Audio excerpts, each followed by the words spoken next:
Hello and good evening. I'm Melisa Idris. Welcome to Consider This. This is the show where we want you to consider and then reconsider what you know of the news of the day.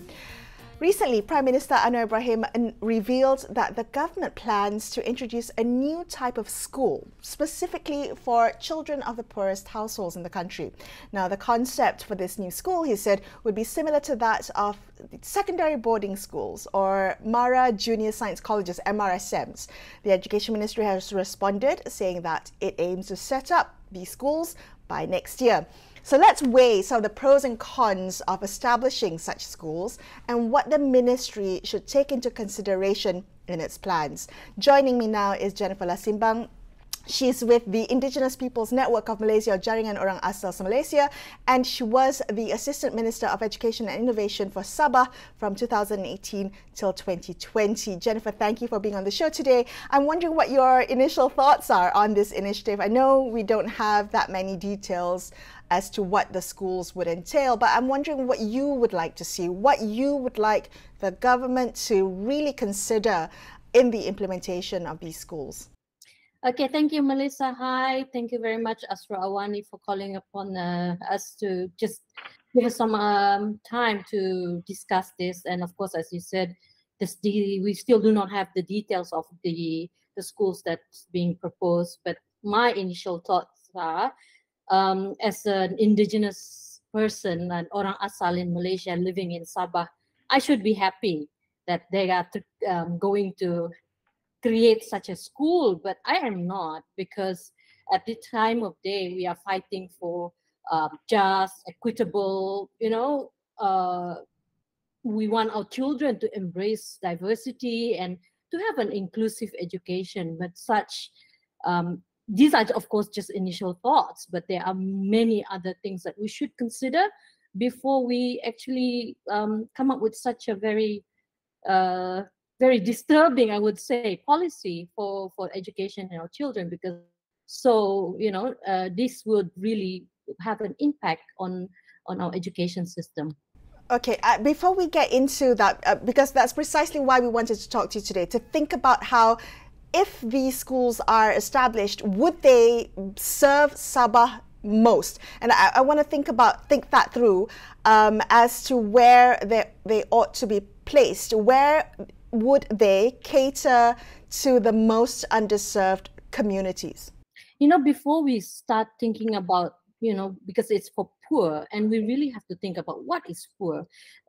Children from rural communities, immediately we say, they are poor because they live in the rural areas, but it's not the poor in terms of not having the place, but it's the access to the schools, where they still have to walk to schools, to go to the schools itself. Some of the remote islands, you need to provide boats and transportation. These are the ones that is really the challenge that we need to address in the first place. It's not building a new school, but how to get to those schools. That is more the questions that we should be asking, and the solution that we have to look for. Right. I'm wondering, here I am speculating what the Ministry of Education might do, but what I gather from the comments made by the Prime Minister and the Education Minister is that it seems that it could be boarding schools. So maybe building such schools and infrastructure and bringing children of the poorest households to stay in these schools, which hopefully are conducive environments for learning.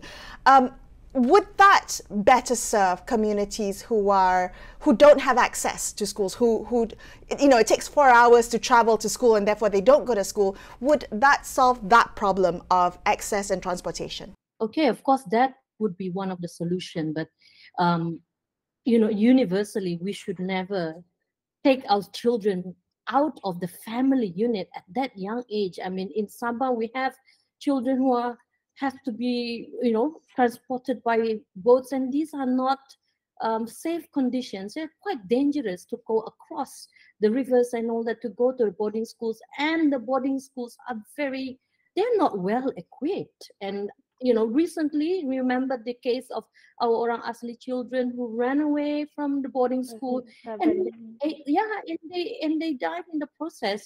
So these are the things that we should really consider before, one solution. We should really understand the underlying causes, well, poverty, dropouts, and even, malnutrition, stunting, and all those things that is really needed in the communities. I'm so glad that you brought up the case of the 7 Orang Asli children who ran away, because that is also symptomatic of some of the issues around, taking children out of their communities, out of their homes. Sometimes some boarding schools have been associated with a sense of detachment from one's cultural and community roots, the pressure to assimilate, maybe particularly if you are from a minority or indigenous group.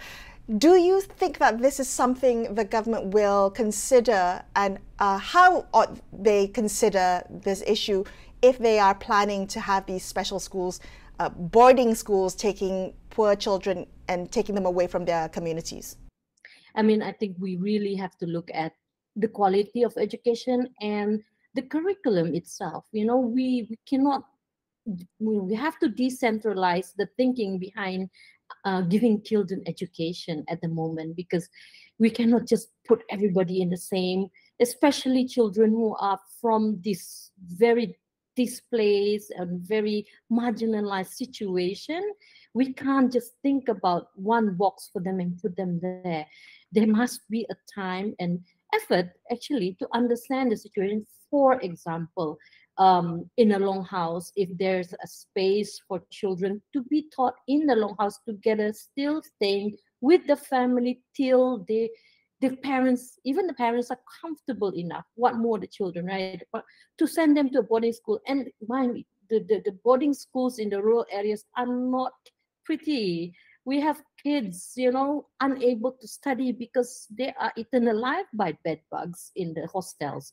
So always Sabah is always number 16 in terms of achievement academically, but we forget to go in and say why are kids not doing well in school. And then when we look at the situation, the infrastructure, when I was the assistant minister then in 2018-19, we went through, and out of 1,200 schools in Sabah, 600 is dilapidated, 100 is declared unsafe. I mean, how can we expect students to do well when the basic things, during pandemic, less than 50% have access to internet.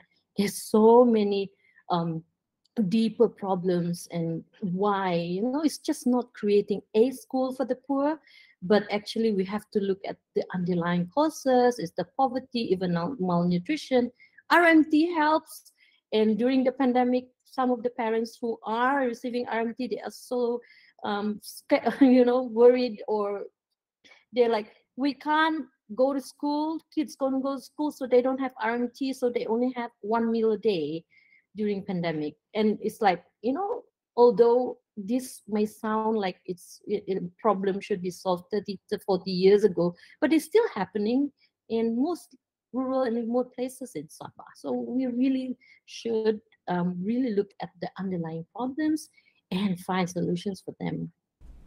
Okay, so if you don't think the special schools will address the underlying problems, in fact, maybe, just address the symptoms of children not having access to education, what then would you suggest as concrete measures to, if the intention of the Prime Minister and the Education Ministry is to ensure that the children from poor households are not left behind, that gap is closed, the education inequity gap is closed, what solutions would fit a Sabah context? There are so many programs already, assistance in the existing schooling system. They already have collected data already of children from poor households. They already have assistance in terms of cash, or maybe through the Parent-Teacher Association. So we should already look at what we have in hand, the data we have, and continue to assist. Like, for example, if they need transportation, if they need books, or even basic things, then the school should already have a data. I mean, the you know, we shouldn't reinvent the wheel when we already know. Trust the teachers, the systems, they're already there, but we are not listening. I don't know where, how, but it seems to be prevalent. And even our infrastructures, it is clearly the signs of neglect for the last 20-30 years, that half of the school in Sabah is still dilapidated. It's like, schools don't disintegrate or they get dilapidated over 2-3 years. It's already like 20-30 years that it needs replacement. And for me, like in some of the schools, they already way above and beyond the capacity, up to 2,400 students in one school. That's way too many for a secondary school. So, and we should be looking at those things where when there's too many, we should not be just ignore those. And that's why the word equitable comes to mind, right? Equitable development is very important. Equitable way of distribution of quality teachers, materials, the books, fix our internet in Sabah, all our don't talk about electricity now, even water, we have problems in school. Just to give you an example, one time I visited a school and there were children not in the school, and said, why? Oh, because it's dry season. I said, what has got dry season got to do with not going to school? Oh, when there's dry season, the school's got no water, the teachers won't come, so there's no school because the teachers are not there.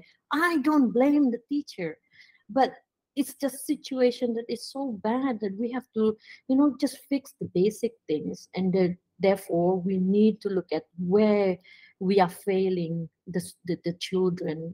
That's where we should be supporting. There's so many ways. Data is there, and I think I think 4 years ago there was a dashboard created by MOE that shows where the dilapidated schools are. But yeah, I think it's since been taken off. So these are the things. Put out the data. The industries can come in. The corporate companies can come in. They want to be part of the contributing to the development of the schools, even if it's just infrastructures or it's the program. They want to adapt children from poor household and give them extras that need help. I mean, we have to be more transparent and accountable in providing education to our children. Jenifer, thank you so much for sharing your insights. I appreciate your time.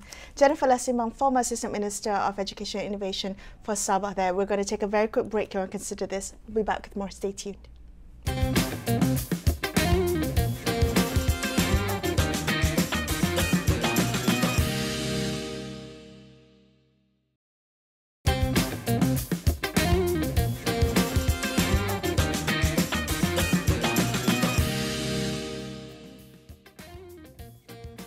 Hi, welcome back to Consider This. I'm Melisa Idris. Let's continue our discussion about the pros and cons of setting up special schools for children of the poorest households in the country. Now, as mentioned earlier, we haven't been able to ascertain many details yet as to what the schools would entail. So we're speaking to educators today to ask them what they would like the government to take into consideration in the implementation of these special schools. Chan Soon Seng joins us now. He's the CEO at Teach For Malaysia. Soon Seng, so TFM, Teach For Malaysia, has for the past decade sought to address education inequity in Malaysia. What is it that you would like, you think that the setting up of these special schools might do to reduce that inequity? Would the setting up of these schools do that? And, help us think this through, this implementation of the special schools. Yeah, it's good to be here, Melissa. Thanks for having me on the show again. I think the vision of Teach For Malaysia is to see a day where every child in Malaysia, no matter what their background is, no matter where they are in the country, no matter how much money their parents earn, that every child in Malaysia will be able to realize their potential because they have access to quality education. Now, the reality is that there are so many factors that don't permit that to happen, right? But one of the, things that we feel we would be able to see if that vision came true is that any parent in any community in Malaysia would have the confidence to send their children to any school in the country and believe that they would have the education that they deserve, right? And so I think that that would be the dream and the aspiration that we would have for schools in the country. So I think that when we think about this setting up of schools specifically for students, I think that we have to think through what the pros and cons of this are. The reality is that for so many students in the country today, they aren't getting the kind of education that they need in their particular, they don't have access in their particular communities, right? So there may be a short-term rationale for schools like this, but I think that it would have to be considered with the long-term aspiration of ensuring that no matter what school you go to, you're going to have quality education. Okay, that's interesting. Let's think through the short-term consequences, though, and who needs these schools? Why are the current schools not serving the children of the poorest households? Wasn't that supposed to be the intention? And so why the need for special schools? What gap specifically will it address? Yeah, so I mean, the reality is that in the majority of schools in Malaysia, there is such a huge population of kids from underserved backgrounds, right? And so the reality is that every school in Malaysia needs to be a school that caters to students of every socioeconomic class, right? But that being said, in any school in the country, there are huge disparities, right? So what we often see in schools is that you'll see a range of student abilities, and oftentimes that is a lot of those things are attributed to their socioeconomic background. So for example, many kids who come from a low socioeconomic background may come into school without having gone to preschool or kindergarten. They may have parents at home that are not literate. So they come into school on day one already set back from many of their peers who are more financially able, right? There are compounding factors that poverty brings into this conversation, right? So many times these kids might not have access to basic school needs like uniforms, like stationaries, even things like meals and adequate nutrition, right? So I think that if a special school was to be set up as a short-term interim measure to serve the most economically disadvantaged children, it would have to be something that considers all of these the factors of a child that grows up in a poverty setting. When you say short-term, Soon Seng, what were you kind of thinking? Is that a good idea to have maybe, a kind of band-aid solution? Yes, but often with policies, we see that whenever there's too many changes in particularly education policy, it's very disruptive for students. We have generations of students who may not have been on the same type of curriculum or assessment. So how do we think through a short-term measure, but with very long-term consequences? Yeah, so my assumption of what the Ministry of Education will do when they potentially set up these schools is that I think it would be a small number of schools that would likely be set up around the country. I don't think that it would be a huge number of schools. So for example, one of the provisions that the Ministry of Education has set up is to have schools specifically for Orang Asli students, right? And there are pros and cons to that, but on the whole, those have been positive. Those have been positive things. So I imagine that the Ministry of Education may be targeting certain populations, and it won't be sort of like a nationwide kind of massive split between the schooling systems. Okay. Would that, some of the unintended consequences that people are concerned about is that providing these types of specialized schools, even though they may address issues of access and provide the right environments for these children, but they could inadvertently create a segregation of class, of socioeconomic class, particularly marginalized groups. How do we circumvent that? Yeah, so I think that those concerns are absolutely valid, right? And when we think about schools as sort of an equalizer, this great equalizer for society, right, in terms of giving all students access to quality education that will enable them to pursue broadened opportunities in life. But a part of being a great equalizer is not just the academic knowledge or abilities, skills that a student gains, but it's also the ability, it's sort of also equalizing socially the relationships and social capital that students have access to, right? So if you pull all of the most privileged students out of the system, you begin to create this divide, and that can be very dangerous for a society, right? Because the rich and the poor are segregated. They don't build relationships with one another, and in fact, there's a lot of research that shows that actually it is that a lot of social mobility is due to the social networks and the social access to people, to relationships and friendships with people of different class.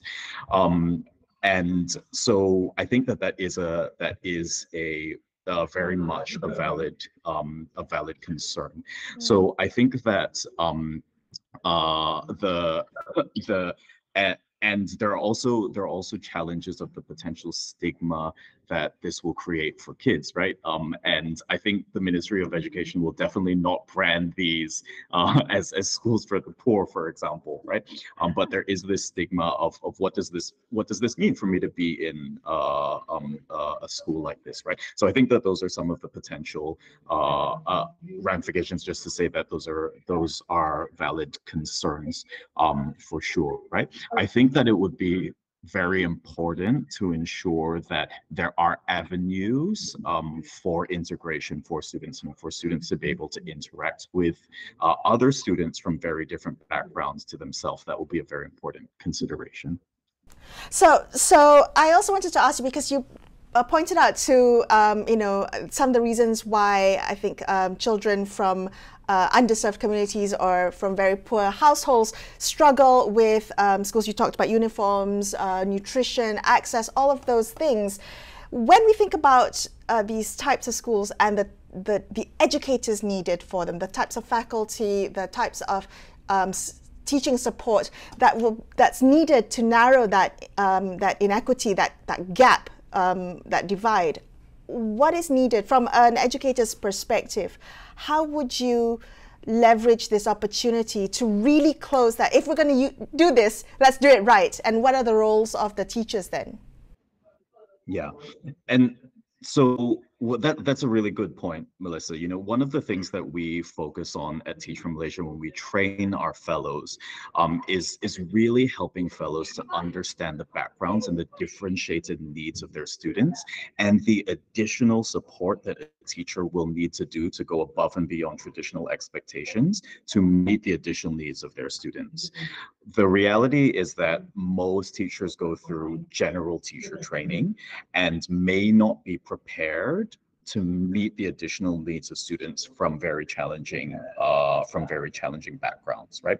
So I think that this gives the opportunity for teachers going into these schools to take a more specific and customized and differentiated approach towards their students. I think it also helps to ensure that the teachers that are being selected for these schools and the kind of preparation and training that they receive is addressing the needs of their students. And so that might be a possible pro for this type of system.